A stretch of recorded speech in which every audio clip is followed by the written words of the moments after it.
Hi everyone, I'm Big Mike and welcome back to Twentey Studios.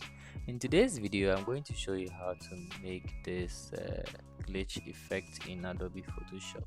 So, uh, this is what we are going to make, and then there's our subject or our image that we are going to use.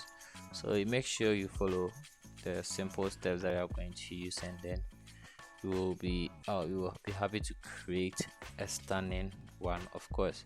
So now let's jump right in. So the first thing we are going to do is to select our rectangular marquee tool, okay, and then you will have to select any area on our image. Somewhere here is fine. You can choose anywhere you want, but make sure you have to make sure to follow my preset. Okay, so you go to filter, then we move to distort, and then wave. Okay, you click on wave here. So you make sure you have the same preset as mine.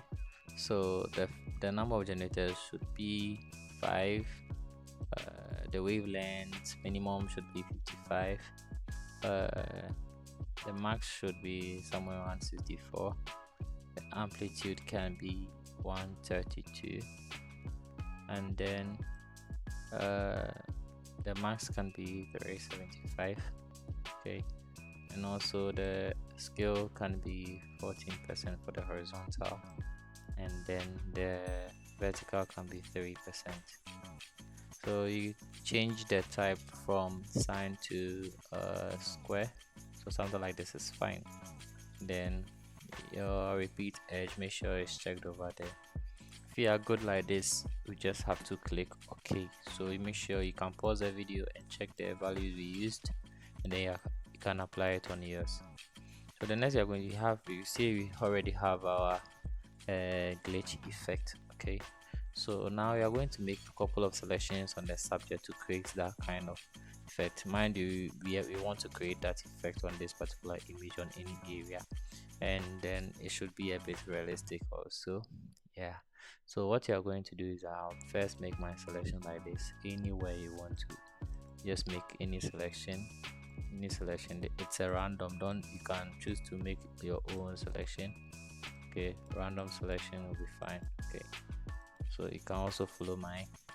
Yeah, something like this is cool. Something like this is cool. Yes, anywhere here. Still okay. Yeah, it's fine. I think mine is a bit too much, but still an effect. So the next thing we are going to do is to click back on the filter. You know that we have already made our preset already, so you have to just simply select, or you can press Alt plus Control plus F to make your selection.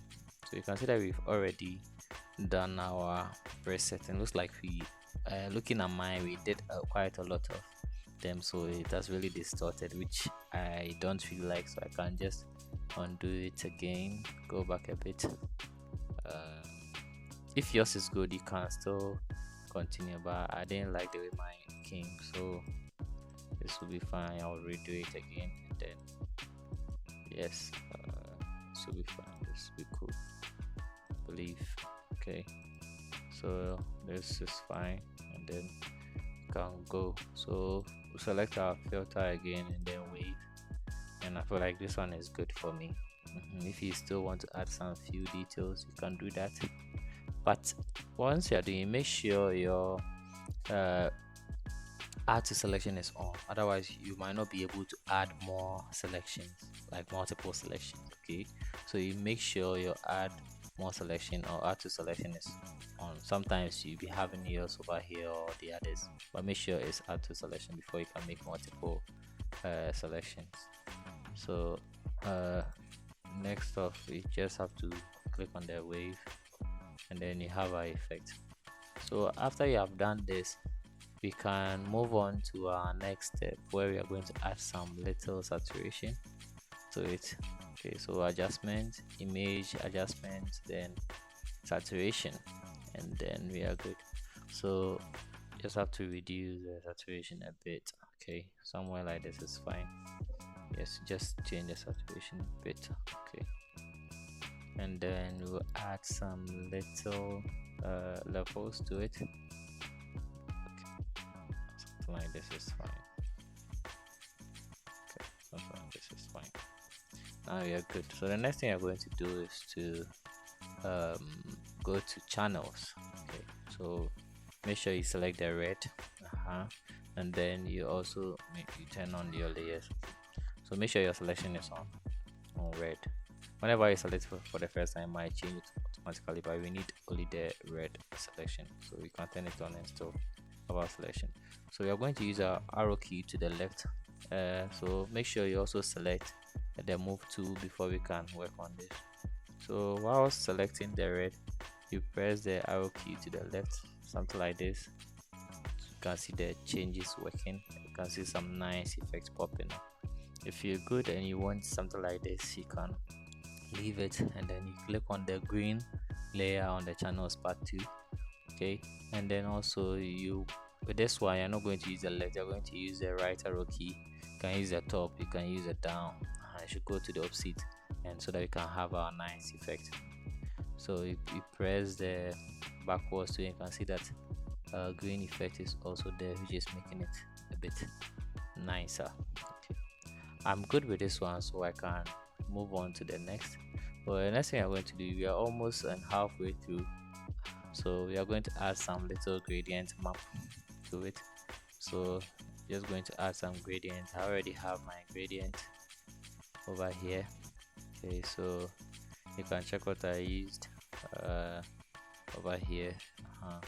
So what we can do is that I think it's too much, so I'll change maybe the blending mode to somewhere soft light. Let's see, soft light to be fine, and then we reduce the opacity a bit. Okay, reduce the opacity a bit, and you can see that our effect is really looking really good. So the next thing I'm going to do is to also select or click on the color lookup to also give it some form of effect. So this time I'm going to use, let's say, this one. Okay, and now it looks like it's looking really good. Okay, so I think I'm good with this one. And yes, this is also how we create a simple and effective glitch effect in Adobe Photoshop. If you liked it, make sure you subscribe for more. If you also want anything, you can leave it in the comment, and I'll be sure to help you also. So as I said, this is how we create a glitch effect in Adobe Photoshop. You can see it's really popping and looking really nice. So thank you very much for watching my video. Subscribe to my YouTube channel, like and also share. Thank you very much once more again, and I'll see you in the next video.